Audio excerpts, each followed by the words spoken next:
Activision Blizzard lays off around 50 esports staff amidst a potential overhaul of the Overwatch League.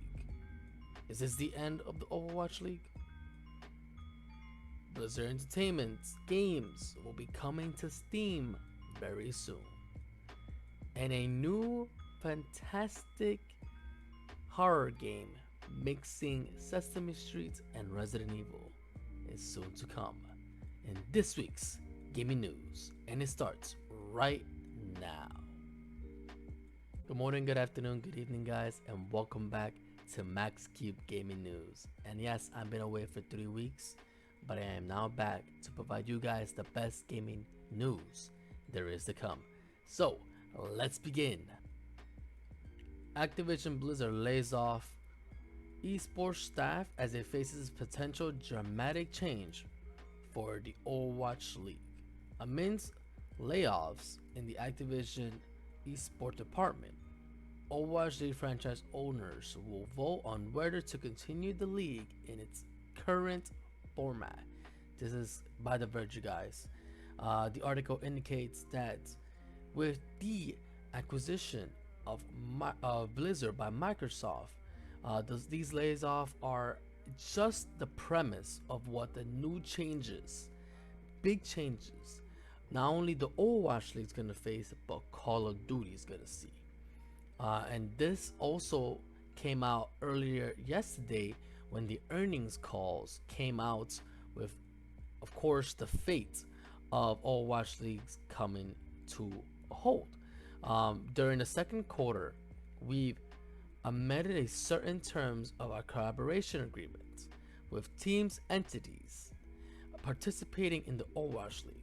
According to the amendment terms, the following conclusion of the current Overwatch League season, the team will vote on updated operation terms. If the team does not vote to continue under an updated operation agreement, a termination fee of $6 million will be payable for each participant team entity, a total fee of $114 million, you guys, indicating if they do not pay up, they have to, if they don't agree, if they don't participate on the new agreement, they're gonna have to pay off a huge portion to the league as a fee. Now, Overwatch has had a huge potential of growth when it came to the esport market, as it was being broadcast by ESPN the first 2 seasons. Even its grand finale was on ABC. But after COVID-19, even during the process of COVID-19, the numbers just dipped dramatically. Now it's gonna drop even more as their major partnership overseas in China with Netscape failed to negotiate a new lease, and now they're no longer being broadcast in China, their biggest market. Both Overwatch and Hearthstone are no longer being broadcast in China, you guys. So that is huge. Now, last year, esport journalist Jacob Wolf reported that the Activision Blizzard owe around $400 million in franchise fees for both its Overwatch and Call of Duty leagues after it postponed payments due to COVID-19. Then last month, the Sports Business Journal reported that Overwatch League waived its franchise fees, canceling a portion of $20 to $35 million in fees for each team paid in order to participate in the league. They haven't paid the franchises. How is this league supposed to grow if there's no monetary, no exposure, and on top of that, it seems like no direction? And it indicates, with Microsoft being now the ruler of it, a huge change that will require these franchise owners to agree is coming. Oh man. It also indicates that given all of this, the general cooling of the esports overall, yes, obviously, esports as a whole has dipped. Is safe to assume that the franchise owners will probably choose not to continue with the league, take the 6 million payouts, and end it as a whole. It will mark the end of Overwatch as a whole, you guys. However, though it's likely the Overwatch League will cease to exist, it doesn't mean it's going to die out completely. As in an interview with The Verge, the Overwatch League Commissioner Sean Miller affirmed Blizzard commitment to Overwatch esports as it no longer needs the franchise holders. He states, I want to be clear on one thing in particular, that Overwatch remains committed to a competitive ecosystem in 2024 and beyond, Miller says. And I quote, and we're building towards revitalizing global scenes and prioritizing players and fans. He also states, if you look at our playoffs format that we're doing this year, that should be clear indication that yes, we've been looking at Apex as one of our examples, he says. The playoff format this year is almost an exact copy and slash pace of Apex Season 2. This is indicating how they're going to mirror the Apex tournament format. Miller did not classify exactly what Overwatch League 2024 could look like, but said that the Overwatch esports team is looking at other esports leagues, for example, Apex, as a format for the tournament itself. Dark days are gonna come for esports as a whole. It is a dying market, but hopefully they're optimistic. He continues to say, I am actually very optimistic about the future of Overwatch esports and the competitive ecosystem. We are doing all we can to make players experience and fans experience one that people want to return to, want to be part of, and get excited to turn on, you guys. So what are your thoughts?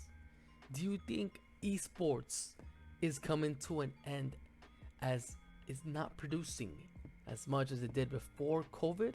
Or do you think that it's still going to be a mainstream thing and hopefully something that could be showcased in the major broadcasting networks such as ESPN?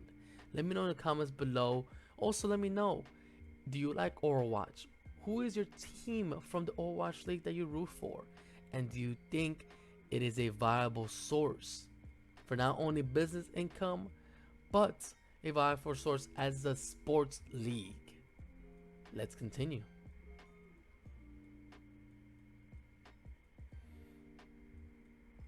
As The Verge states, sticking with Blizzard Entertainment, Blizzard games are coming to Steam, you guys. Blizzard has announced it offered some of its games on Steam, starting with Overwatch 2. This is reported by Ash Persh, a reporter who covers business, culture, and communities of video games for 7 years. Shout out to Ash. Some of the favorite Blizzard games are coming to Steam today, as it announces plans to offer a selection of games to the PC platform. And I quote, though we remain committed to continuously invest in and supporting Battle.net, we want to break down the barriers to make it easier for gamers everywhere to find enjoyment in our games. The first game that's going to be available on Steam will be Overwatch 2, and it will be available on August 10th. So roughly less than a month. And just in time for the Overwatch Invasion event, which will be coming out, the PvE version, that's also going to be coming out that time frame. Players on Steam will still have to connect to Overwatch on Battle.net, but they will have access to all Steam amenities like their friends list and achievements. Though Blizzard indicates it will bring multiple games to Steam, Overwatch 2 is the only one that has been announced so far. And they'll be announcing more when I quote, the time is right, you guys. It's no surprise that Overwatch 2 was a game chosen by Blizzard as an ambassador to Steam. In addition, the news indicates a potential fate of Overwatch League, as we explained earlier today, this morning, with the earnings. So they are planning to shop it out to other platforms, you guys. It's already on PS5, it's already on Xbox, obviously on the Battle.net. But putting it on Steam is huge. You could possibly play it on the Steam Deck, hopefully down the road. But them shopping this IP just shows how the vision of Microsoft for their Blizzard Entertainment property slash Activision could look moving forward, as they possibly going to provide that to several platforms to try to get revenue and recover the losses. So what's your thoughts of Steam having Overwatch 2, potentially having games like Diablo, maybe Heroes of the Storm, Hearthstone, Call of Duty Warzone, who knows, Warcraft, which I highly doubt that we'll have all the Warcraft on Steam. But let me know in your comments below. And yeah, guys, let's continue. And lastly, you guys, Barkertaku, a fantastic new horror game mixing Sesame Street with Resident Evil, is coming out this week on Steam. And according to the article, here's what's most likely based on or most likely put together, and we're also going to be reacting to that trailer. So while My Friendly Neighborhood looks like Five Nights at Freddy in screenshot, the actual game plays a lot more like the recent Resident Evil titles. Playing in a first-person perspective, you feel slow and in weak M and F. While there are weapons, you have to be smart about when to fight and when to run, as the puppets you encounter can kill you quickly and get back up once you leave an area and return. The only way to keep them down for good is to bring a roll of tape, which you can wrap them up and ensure the area. But there's only so much tape, so much ammo, and far too many puppets. So you'll need to manage resources wisely to survive and finish your job. That sounds very, very interesting, you guys. And as I said, let's react to the trailer. What the fudge?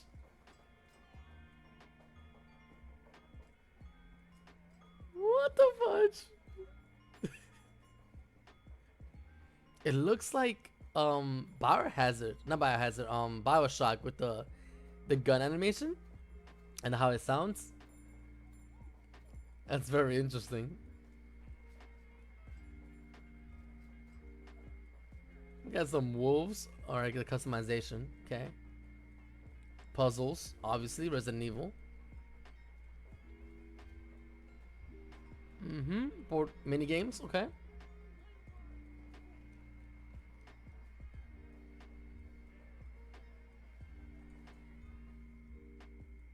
That is so freaking cool. That is so cool, guys. What are your thoughts of this game? It seems lots of fun. I do like how it's a mixture of obviously Sesame Street meets Resident Evil, but it also kind of has that aesthetic of Bioshock. The customization, the ways the gun sounds, the bullets, how it is released. I'm very interested. Let me know if you're down to play this game, guys. Let me know if you want me to play this game in the comments below. And yes, this is it for this week's gaming news. I really appreciate everybody who stopped by. Don't forget to hit the bell icon to get your latest and greatest gaming news and articles, reviews, reactions, and so much more.